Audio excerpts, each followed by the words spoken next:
Ecological succession का next topic discuss करते हैं, that is zero share. Zero कहते हैं ड्राई कंडीशंस को, मतलब ऐसा इन्वायरमेंट जिसमें टेम्परेचर बहुत ज़्यादा होता है और हवा में ह्यूमिडिटी कम होती है और पानी भी ज़्यादा अवेलेबल नहीं होता है, तो ऐसे इन्वायरमेंट को हम ज़ीरो इन्वायरमेंट कहते हैं। और सेयर कहते हैं चेंजेस को। The succession occur in dry conditions is called as xerosere और ज़ीरार्क। सक्सेशन का हमने प्रीवियस लेक्चर में भी डिस्कस किया था कि जब एक चीज़ दूसरी चीज़ को रिप्लेस करे और ये प्रोसेस कंटिन्यू रहे तब तक, जब तक कोई फाइनल स्टेज नहीं आ जाती है, जब तक कोई स्टेबल स्टेज नहीं आ जाती है, तो इस प्रोसेस को हम सक्सेशन कहते हैं। तो अगर यही सक्सेशन ड्राई कंडीशन में हो रही होती है, ज़ीरो कंडीशन में हो रही होती है, तो तब हम इसको ज़ीरो सेयर या ज़ीरार्क कहते हैं। अब हम ज़ीरो सेयर का ओरिजिन स्टडी करते हैं। It include different stages which are called as serial stages. इस ज़ीरो सेयर सक्सेशन के दौरान में जो स्टेजेस आ रही होती है तो उन स्टेजेस को हम बोलते हैं सीरियल स्टेजेस, और जो चेंजेस आती है तो उन चेंजेस को हम बोलते हैं share. Originated in dry conditions, तो इस ज़ीरो सेयर का ओरिजिन होता है ड्राई कंडीशंस में, such as deserts of sand, या साल्ट डेजर्ट से होता है, या रॉक डेजर्ट से होता है, या सैंड ड्यून्स एक्सेट्रा में होता है। सैंड ड्यून्स कहते हैं इस तरीके से बड़े बड़े रेत के जो टेले होते हैं, तो वहाँ पर इसका ओरिजिनेशन स्टार्ट होता है। तो इस ज़ीरो सेयर में जो चेंजेस आती हैं और इसके दौरान में जो स्टेजेस आती हैं, तो अब हम उसको स्टडी करते हैं। It undergoes the following stages. उसमें सबसे पहली स्टेज है क्रस्टोज लाइकन स्टेज। क्रस्टोज कहते हैं फंगस और एल्गी के सिम्बायोटिक एसोसिएशन को।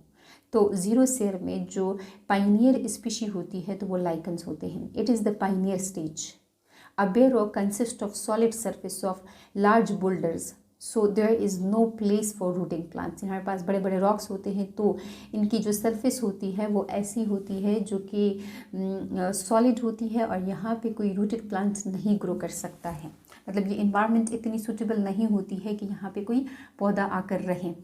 But the propagules or spores of these lichens are brought here by the air from surrounding areas. लेकिन जो पाइनियर स्पीशीज़ यहाँ पर आती है तो वो हमारे पास लाइकन्स होते हैं और इन लाइकन्स के प्रोपेग्यूल्स यानी कि स्पोर्स वो हवा के ज़रिए कहीं से इस रॉक्स के ऊपर गिर जाते हैं। They adhere to the rock surface, तो ये इस सरफेस ऑफ रॉक्स के साथ ख़ुद को अटैच करवा देते हैं और इसी बेसिस पर हम इन लाइकन्स को बोलते हैं क्रस्टोज लाइकन्स। क्रस्ट कहते हैं लेयर को। तो जब ये लाइकन्स ग्रो करेंगे तो ये इस रॉक्स की जो अपर सरफेस है उसको एक लेयर की सूरत में, एक क्रस्ट की सूरत में कवर कर देते हैं। They are slow growers and can withstand with extreme desiccation, यानी ड्राइनेस को ये बर्दाश्त करने की एबिलिटी रखते हैं। बहुत आहिस्ता से ग्रो करने वाले होते हैं, लेकिन जो कंडीशन अभी ज़ीरो सेयर में है तो ये उसको बर्दाश्त कर सकते हैं।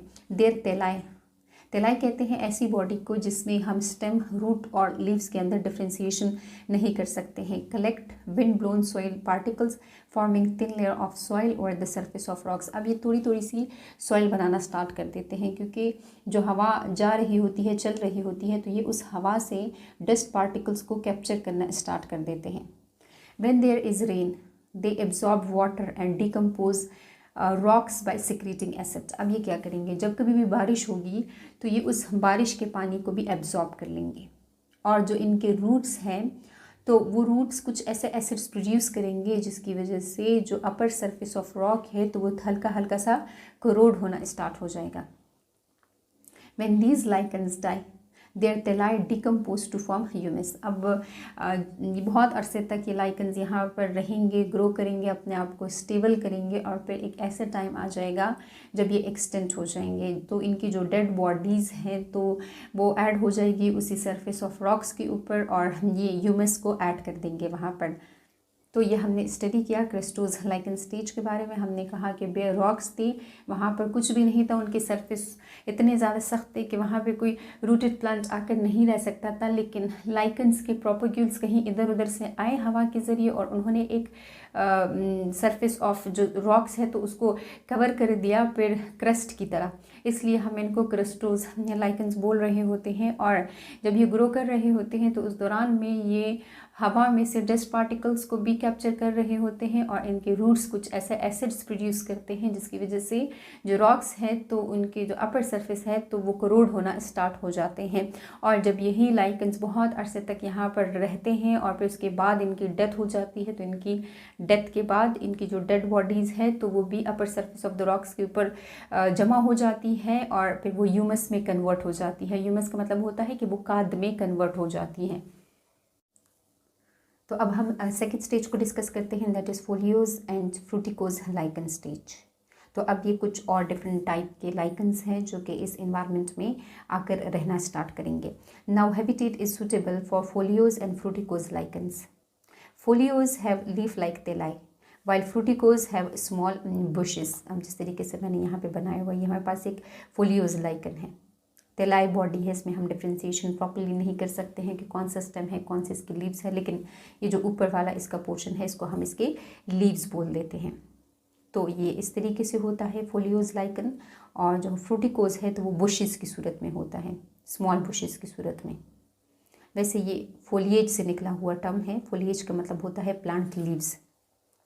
They are attach to the substratum at only one point, मतलब यहाँ से ये अटैच होता है, सबस्ट्राटम मतलब किसी भी सरफेस के साथ, और ये यहाँ से अटैच होता है। They do not cover the soil completely, क्योंकि ये हमारे पास थोड़ा सा सरफेस से अबव होता है तो प्रॉपरली उस सरफेस ऑफ सॉइल को नहीं कवर कर पाता। और ये भी बुशेस की सूरत में होता है, कवरिंग प्रॉपरली नहीं होती है। जिस तरीके से क्रिस्टोज लाइकन्स क्रस्ट की तरह पूरी की पूरी रॉक सरफेस को कवर कर रहे थे, अब ये उस तरीके से नहीं कवर कर रहे होते हैं। They can absorb and retain more water. कहाँ से वाटर को रिटेन करेंगे, कहाँ से वाटर को एब्जॉर्ब करेंगे? जब भी बारिश होगी तो ये उस बारिश के पानी को खुद में एब्जॉर्ब कर लेंगे और उसको अपने अंदर रिटेन भी रखेंगे। They are able to accumulate more dust particles, और हवा से ये भी डस्ट पार्टिकल्स को कलेक्ट कर रहे होते हैं। They produce shade on the crustose lichen. लेकिन यहाँ पे तो क्रिस्टोज लाइकन्स भी ग्रो कर रहे थे, उनका क्या होगा? जब ये ग्रो कर जाते हैं तो ये उन क्रिस्टोज लाइकन्स के लिए शेड बना देते हैं। As a result, the growth of the crustose lichen is reduced or decreased. तो फिर क्रिस्टोज लाइकन्स को प्रॉपरली सनलाइट नहीं मिल पाती है, जिसकी वजह से वो डाई होना स्टार्ट हो जाते हैं। और दूसरी बात कि जो क्रिस्टोज लाइकन्स हैं, फोलिएज लाइकन्स हैं या फोलियोज लाइकन्स हैं या फ्रूटिकोज लाइकन्स हैं, तो इनके दरम्यान में कंपटीशन भी स्टार्ट हो जाता है, जिसकी वजह से क्रिस्टोज लाइकन्स डाई हो जाते हैं। Their dead remains decompose to humus which mix with the soil particles. तो जब क्रिस्टोज लाइकन्स की डेथ एंड डिके हो जाती है तो खाद ऐड हो जाता है उसी सरफेस ऑफ रॉक्स के ऊपर, तो ये हमारे पास अब सॉइल फॉर्मेशन की तरफ का स्टेप होता है। And improve the soil, soil को बना भी रहे होते हैं और सॉइल की जो क्वालिटी है तो उसको भी इम्प्रूव कर रहे होते हैं, क्योंकि ह्यूमस उसमें ऐड हो रहा होता है। रॉक्स आर रफ नाउ, क्योंकि रूट्स की वजह से उनकी करोजन हो रही होती है उस रॉक्स के अपर सरफेस पर। ये जो फोलिएज लाइकन्स हैं या फोलियोज लाइकन्स हैं या फ्रूटिकोज लाइकन्स हैं तो ये एसिड्स प्रोड्यूस कर रहे होते हैं, क्योंकि वो रूट्स अपने सबस्ट्राटम के अंदर घुसना चाहते हैं, इसलिए वो एसिड्स प्रोड्यूस कर रहे होते हैं। The humus also increase when foliose and fruticose lichens die. और फिर एक वक्त ऐसा भी आ जाएगा जब यही फोलियोज लाइकन्स भी डाई होना स्टार्ट हो जाएंगे, यही फ्रूटिकोज लाइकन्स भी डाई होना स्टार्ट हो जाएंगे, तो जो ह्यूमस है वो मज़ीद ऐड होगा और जो सॉइल फॉर्मेशन है तो वो मज़ीद इम्प्रूव हो जाएगी। यहाँ पे जो हमारे पास फोलियोज और फ्रूटिकोज लाइकन्स हैं जो कि आकर अपने आप को स्टेबल करते हैं, उसमें से परमिला हमारे पास एक फोलियोज एंड फ्रूटिकोज लाइकन आ जाता है, दूसरा है डर्मेटोकार्पन। इस डर्मेटोकार्पन के लार्ज लीफ लाइक तेलाई होते हैं। These autogenic changes favor the growth and the establishment of next serial stage, that is Moses। तो अब हमारे पास next serial stage होगी Moses। Moses मतलब फंड्स आ जाएंगे, अब यहाँ पर स्टेबल होना स्टार्ट हो जाएंगे। ऑटोजेनिक चेंजेस का मतलब होता है जो खुद से होने वाली चेंजेस होती है। अब मतलब यहाँ पे तो नेचर ही रिस्पॉन्सिबल है, यहाँ पे तो कोई ह्यूमन बीइंग कोई एनिमल रिस्पॉन्सिबल नहीं है। तो ये हमने स्टडी किया सेकेंड स्टेज के बारे में, फोलियोज जिनके लीफ लाइक तेलाए होते हैं और फ्रूटिकोज जो कि स्मॉल बुशेस की सूरत में होते हैं। हैं ये जो सबस्ट्राटम है उनके साथ एक ही पॉइंट पे अटैच रहते हैं, ये उस सॉइल को कम्प्लीटली नहीं कवर कर पाते, लेकिन ये जब ग्रो करते हैं तो उसकी वजह से जो नीचे क्रस्ट की सूरत में ग्रो करने वाले क्रस्टोज लाइकन्स होते हैं तो वो डाई हो जाते हैं क्योंकि उनको प्रॉपरली सनलाइट नहीं मिल रही होती है और कंपटीशन भी स्टार्ट हो जाता है डिफरेंट लाइकन्स के दरमियान में। तो ये हमारे पास जब इन क्रस्टोज लाइकन की डेथ हो जाती है तो ह्यूमस ऐड हो जाता है और इसी तरीके से जब फोलियोज एंड फ्रूटिकोज लाइकन्स भी मरते हैं तो उनकी डेड बॉडीज़ भी ह्यूमस के तौर पे उस सरफेस ऑफ रॉक्स के ऊपर ऐड हो जाती है। तो ये जो चेंजेस है अब ये इम्प्रूव हो रही है, ये कंडीशंस अब इम्प्रूव हो रही है, जिसकी वजह से जो कुछ और हमारे पास एडवांस्ड अब एडवांसमेंट की तरफ ये कंडीशन जा रही होती है और मोजेस यानी कि फंड्स वो भी आकर यहाँ पर अब अपने आप को स्टेबल करना स्टार्ट कर देते हैं। अब हम थर्ड स्टेज को डिस्कस करते हैं, दैट इज़ मोज stage. When sufficient amounts of soil have been accumulated in the minute cervixes and depressions in the rocks, so xerophytic mosses begin to appear. जब हमारे पास इन रॉक्स के upper surface पे निशान पड़ जाते हैं, क्योंकि इससे पहले रहने वाली स्टेजेस ने अपने जो रूट लाइक स्ट्रक्चर्स थे तो उनसे कुछ एसिड्स प्रोड्यूस किए थे, जिसकी वजह से उन रॉक्स में सर्वेक्सेस बन गए थे, उसमें डिप्रेशंस बन गए थे और वहाँ पे सॉइल एक्यूमुलेट होनी स्टार्ट हुई थी। तो अभी उसी सॉइल में मोजेस आकर अपने आप को हम स्टेबल करना स्टार्ट करेंगे। तो कौन से मोजेस आएंगे जो यहाँ पे अभी ग्रो करेंगे? वो मोजेस जो कि जीरोफिटिक कंडीशंस को टॉलरेट करने की एबिलिटी रखते हैं। Their rhizoids penetrate the soil among the cervixes. They secrete acids and corrode the rocks. अब इनके जो राइजॉइड्स हैं, राइजॉइड्स कहते हैं रूट लाइक स्ट्रक्चर्स को, जो प्रॉपरली रूट्स ना हो लेकिन उनका फंक्शन वगैरह रूट्स ही की तरह हो, that is called as rhizoids. तो इनके राइजॉइड्स सॉइल के अंदर पेनेट्रेट कर जाएंगे उसी सर्वेक्सेस में और इनके भी राइजॉइड्स कुछ एसिड्स प्रोड्यूस करेंगे, जिसकी वजह से मज़ीद कोरोजन स्टार्ट हो जाएगी, रॉक्स मज़ीद टूटना स्टार्ट हो जाएंगे। लेकिन बहुत ज़्यादा अरसे बाद इन मोजेस की भी डेथ हो जाएगी। After their death and decay organic and inorganic compounds are added to the soil, thus increases the soil fertility. तो इस तरीके से सॉइल की डेवलपमेंट हो जाती है जब इन्हीं मोजेस की डेथ एंड डिके के बाद इनकी डेड बॉडीज़ के ऊपर डिकम्पोजिशन का प्रोसेस होता है और यहाँ पर जो ह्यूमस है तो वो सॉइल के अंदर ऐड हो जाता है। एज मोज patches catch the soil particles, तो जो हमारे पास मोजेस है तो वो भी सॉइल पार्टिकल्स को कलेक्ट कर रहे होते हैं। And Moses can hold large amount of water, और ये भी बारिश के पानी को अपने अंदर एब्जॉर्ब कर सकते हैं और उसको रिटेन रख सकते हैं, लेकिन ये लार्ज अमाउंट ऑफ वाटर को एब्जॉर्ब कर रहे होते हैं, उसको होल्ड रख सकते हैं अपनी बॉडी के अंदर। तो ये है हमारे पास moss stage. Now this environment is suitable for the growth of herbaceous plants, मतलब जो हमारे पास जड़ी बूटियाँ हैं तो वो भी अब इस इन्वायरमेंट में अपने आप को स्टेबल करना स्टार्ट कर दी क्योंकि इन्वायरमेंट उनके लिए सूटेबल हो जाता है। स्टेज 4 है herbs stage. Due to the availability of moisture, humus and soil, herbaceous plants are now established there, क्योंकि इन्वायरमेंट चेंज हो रहा होता है, हवा में मॉइस्चर ऐड हो रही होती है, इसके अलावा सॉइल की भी फॉर्मेशन हो रही होती है और सॉइल की इम्प्रूवमेंट भी हो रही होती है क्योंकि उसमें ह्यूमस ऐड हो रहा होता है। सो अब यहाँ पे जो हर्बिशियस प्लांट्स हैं तो उनके लिए ग्रोथ करने का मौका मिल जाता है उनको और वो यहाँ पर अपने आप को स्टेबल कर देते हैं। They roots penetrate deep down in the soil, they secrete acids and corrode the rocks which is called as weathering. तो ये भी रूट्स के ज़रिए कुछ ऐसे एसिड्स प्रोड्यूस करते हैं जिसकी वजह से रॉक्स की मज़ीद करोजन हो जाती है और रॉक्स की करोजन को हम बोलते हैं वेदरिंग। तो हर्ब्स रिस्पॉन्सिबल होते हैं रॉक्स की वेदरिंग के लिए। Leaf litter and the death of the herbs add humus to the soil, और जब इन हर्ब्स के पत्ते गिरते हैं या जब ये हर्ब्स खुद इनकी डेथ एंड डिके हो जाएगी तो उसके बाद मज़ीद ह्यूमस ऐड हो जाएगा सॉइल में। Shading of the soil results in the decrease in the evaporation and thus slight increase in the temperature. Therefore, these climatic conditions favor the growth of the bacteria and fungi and other animals. तो जब ये herbs grow करते हैं तो उसकी वजह से एक तो ये नीचे ग्रो करने वाले मोजेस के लिए शेड बना देते हैं, तो उस शेड की वजह से सूरज की रोशनी उन मोजेस की तरफ नहीं जा पाती है जिसकी वजह से मोजेस की डेथ एंड डिके हो जाती है। और दूसरी बात ये होती है कि चूँकि इन्होंने शेड बनाया हुआ होता है, साया बनाया हुआ होता है, उस जगह को कवर किया हुआ होता है, तो नीचे रहने वाले जो प्लांट्स हैं तो उनसे जब एवोपोरेशन हो रही होती है तो उस एवोपोरेटेड वाटर को बाहर निकलने का मौका नहीं मिल पाता है, जिसकी वजह से नीचे टेम्परेचर ज़्यादा हो जाता है। और यहाँ पे अब डिकम्पोजिशन का प्रोसेस आसानी के साथ हो सकता है, क्योंकि डिकम्पोजिशन का प्रोसेस हमेशा या तो मॉडरेट टेम्परेचर में होता है या हाई टेम्परेचर में होता है। तो अब यहाँ पे डिकम्पोजर्स यानी कि बैक्टीरिया या फंजाई भी ग्रो करना स्टार्ट कर देते हैं। और बाकी एनिमल्स जो कि ऐसे एरियाज़ में रहना पसंद करते हैं जहाँ पे हर्ब्स होते हैं, तो वो एनिमल्स भी आकर यहाँ पर रहना स्टार्ट कर देते हैं। एग्जाम्पल्स है हर्ब्स की जो कि यहाँ पर आकर ग्रो कर रहे होते हैं, उसमें से एस्टर्स हैं एंड इवनिंग प्राइम रोजेस हैं। ये स्मॉल फ्लावरिंग प्लांट्स होते हैं। Now the xeric conditions begin to change and biennial and perennial herbs and xeric grasses begins to inhabit। अब यहाँ पे जो और तरह के हर्ब्स है तो वो अब यहाँ पर आना स्टार्ट हो जाएंगे, मतलब जो बाइनियल और पेरिनियल स्पीशीज़ हैं हर्ब्स की, या जो हमारे पास ऐसे ग्रासेस हैं जो कि ड्राई कंडीशन को टॉलरेट करने की एबिलिटी रखते हो, तो उनकी स्पीशीज़ भी आकर यहाँ पर अपने आप को स्टेबल करना स्टार्ट कर देगी। तो यहाँ हमने स्टडी किया अबाउट हर्ब्स स्टेज। सो अब हम 5th स्टेज को डिस्कस करते हैं, that is shrubs stage. Shrubs झाड़ियों को कहा जाता है, बुशेस को कहा जाता है। The area is now invaded by shrubs species, जिसमें रस आ जाते हैं एंड अदर्स।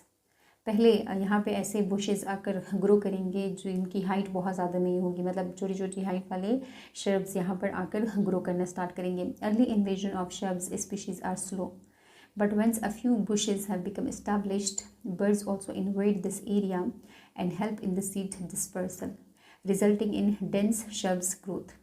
स्टार्ट में इन shrubs की ग्रोथ इतनी ज़्यादा तेज़ी के साथ नहीं होगी, लेकिन जब कुछ बुशेस बन जाएंगे, कुछ बुशेस यहाँ पर अपने आप को स्टेबल कर देंगे, तो उसके बाद बर्ड्स भी आ जाएंगे। तो बर्ड्स क्या करेंगे, वो सीड की डिस्पर्सल स्टार्ट कर देंगे। सीड के डिस्पर्सल की वजह से इन shrubs की ग्रोथ बहुत ज़्यादा डेंस हो जाएगी, तो ये शेड कर देंगे अब सॉइल को, making the conditions unfavourable for the growth of herbs. तो नीचे जो हर्ब्स मौजूद होंगे तो उन तक सूरज की रोशनी नहीं पहुंच पाएगी या कम पहुंचेगी, जिसकी वजह से इन हर्ब्स की डेथ हो जाएगी। द सॉइल फॉर्मेशन कंटिन्यू, क्योंकि हर्ब्स की डेथ एंड डिके के बाद ह्यूमस ऐड हो रहा होता है सॉइल में, and it's moisture content increases. तो हवा में नमी की मिकदार भी ज़्यादा हो रही होती है, क्योंकि इन्हीं शर्ब्स ने जो रेन वाटर है तो उसको भी एब्जॉर्ब किया हुआ होता है।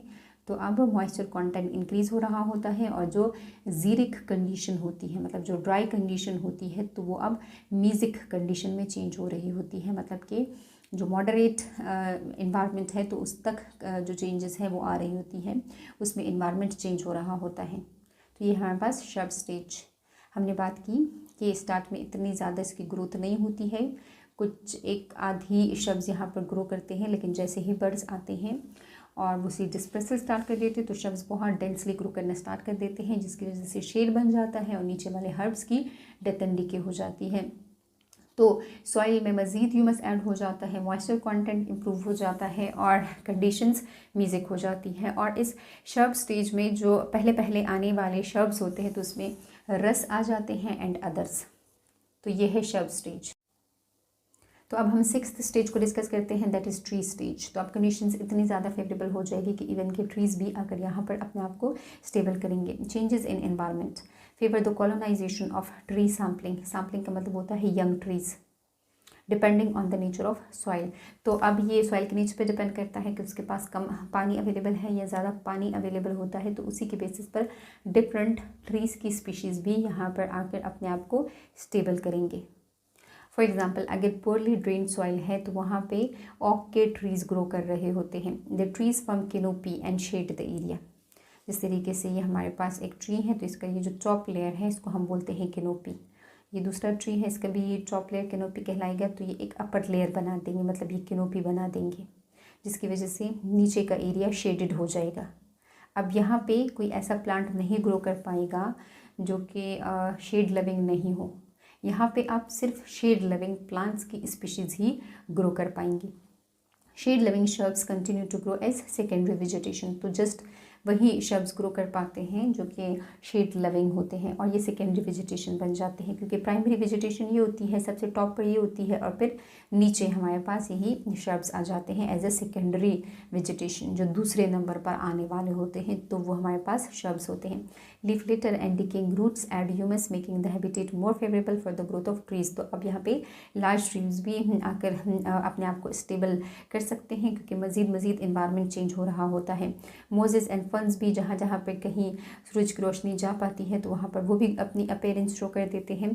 फंजाई यानी कि डिकम्पोजर्स की भी जो पॉपुलेशन है उनकी भी ग्रोथ बहुत ज़्यादा एबंडेंटली होने लगती है, और अदर एनिमल्स जो कि ट्रीज़ में रह रहे होते हैं, जो छोटी छोटी ट्रीज़ में रहने वाले एनिमल्स हैं, तो वो भी अपने आप को यहाँ पर स्टेबल करेंगे। तो हमारे पास है ट्री स्टेज जिसमें ट्रीज़ बन जाते हैं। अब यहाँ पे जो ट्रीज़ है फिलहाल तो वो छोटे छोटे ट्रीज़ हैं, लेकिन ये डिपेंड कर रहा होता है कि उस सॉइल की नेचर क्या है, उस सॉइल में कितना पानी है और कितना मौजूद नहीं है। So the last stage is the 7th stage and that is the climax stage. और यहाँ पे जो क्लाइमेक्स स्टेज होती है, जो स्टेबल स्टेज होती है, that is called as forest. The succession ends in climax community that is called as forest. जब पहले छोटी छोटी ट्रीज़ थी, उसके बाद बड़े बड़े ट्रीज़ आए, तो उसको अब हम कह रहे हैं क्लाइमेक्स स्टेज, और वो हमारे पास फॉरेस्ट है। The forest type depend upon the climatic conditions, मतलब क्या वहाँ पे बारिशें ज़्यादा होती है या कम होती है, या वहाँ का टेम्परेचर कैसा है। तो in different factors, in different climatic conditions की बेसिस पर डिफरेंट टाइप के फॉरेस्ट बन सकते हैं। ट्रॉपिकल रेन फॉरेस्ट भी हो सकता है, टेम्परेट डिसीडियस फॉरेस्ट भी हो सकता है, एंड कोनिफेरियस फॉरेस्ट भी हो सकता है डिफरेंट जगहों पर। तो ये हमने स्टडी किया अबाउट द क्लाइमेक्स स्टेज। हमने आज के लेक्चर में ये पढ़ा कि जो रॉक्स हैं तो उनकी किस तरीके से वेदरिंग हो जाती है, वहाँ पे सॉइल फॉर्मेशन हो जाती है, और आखिर में हमारे पास एक क्लाइमेक्स स्टेज मतलब कि फॉरेस्ट बन जाता है। पहले वो एरियाज़ रॉकी एरियाज़ थे, लेकिन अब उससे एक अच्छा खासा फॉरेस्ट बन चुका है, जिसमें डिफरेंट टाइप के ट्रीज़ मौजूद है, जिसमें डिफरेंट टाइप के एनिमल्स मौजूद होते हैं। और हमने बात की थी कि ये जो डिफरेंट सीरियल स्टेजेस हैं, ये बहुत ज़्यादा एयर्स ले रहे होते हैं, इवन कि मिलियंस ऑफ एयर्स इन्हीं सक्सेसिव चेंजेस के दौरान में वो टाइम ड्यूरेशन हो सकता है। तो हमने स्टडी किया about the different stages of the zero share. हमने कहा कि ऐसी जगह पे सक्सेशन स्टार्ट हो जाना जहाँ पे कंडीशंस ड्राई होती है, तो उसमें सबसे पहले क्रस्टोज लाइकन्स आते हैं, और वो सरफेस ऑफ रॉक्स के ऊपर क्रस्ट की तरह अपने आप को अरेंज कर लेते हैं। उसके बाद हमारे पास फोलियोज लाइकन्स, जो कि लीफ लाइक उनकी तलाई होती है, और फ्रूटिकोज लाइकन जो कि स्मॉल बुशेस की तरह होते हैं, तो उनकी अपीयरेंस हो जाती है उसी रॉक्स के सरफेस के ऊपर। और फिर हमने बात की कि मोजेस आते हैं, फिर नेक्स्ट स्टेज में हर्ब्स आते हैं, उसके बाद शर्ब्स, उसके बाद स्मॉल ट्रीज़, और इसके बाद जब लार्ज ट्रीज़ आ जाते हैं तो हमारे पास क्लाइमेक्स स्टेज पहुंच जाती है। अब ये इसकी फाइनल स्टेज होती है, और इसमें मज़ीद अब कोई चेंजेस नहीं आ सकती है, क्योंकि ये बहुत ज़्यादा स्टैब्लिश स्टेज होती है। तो ये है ज़ीरो सेयर, जिसमें हमने कहा कि सेयर हम चेंजेस को कह रहे होते हैं, और सीरियल स्टेजेस हमने कहा उन स्टेजेस को, जिस तरीके से यहाँ पे मोज की स्टेज है, या हर्ब्स की स्टेज है, या शर्ब्स की स्टेज है, तो इन स्टेजेस को हम सीरियल स्टेजेस कहते हैं।